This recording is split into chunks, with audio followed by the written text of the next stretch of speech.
तापल्ली तालुक्यातील ग्रामीण रुग्णालयात मागील अनेक वर्षापासून वैद्यकीय अधिकाऱ्यांचे अनेक पदे रिक्त असून एकही वैद्यकीय अधिकारी नसल्याने दारू पिऊन उपचार करत असलेल्या वैद्यकीय अधिकाऱ्याला कुरखेडा ग्रामीण रुग्णालयातून एटापल्ली येथे पनिशमेंट म्हणून एटापल्ली येथे प्रतिनियुक्तीवर पाठवण्यात आले।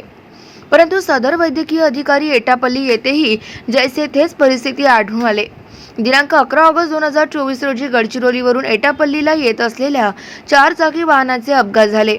रवींद्र महाजन मोरकर आणि देवराव उमरे हे 2 व्यक्ती गंभीर जखमी झाल्याने त्यांना दवाखान्यात उपचारासाठी दाखल करण्यात आले होते। परंतु वैद्यकीय अधिकारी डॉक्टर योगेश मानकर हे स्वतः मद्यधुंद अवस्थेत असल्याने त्यांनाच ग्रामस्थांनी आधार देऊन उठवून स्वतःला सावरून रुग्णाची उपचाराकरिता तयार केल्याने रुग्णालयातील कर्मचारी आणि रुग्णांमध्ये खळबळ उडाली आणि सदर प्रकरणाची तक्रार जिल्हा शल्य चिकित्सक डॉक्टर खंडाते यांच्याकडे दूरध्वनीवरून करण्यात आली। सदर प्रकरणात वैद्यकीय अधिकारी मानकर यांच्यावर कारवाई करण्यात यावी अशी मागणी करण्यात आली।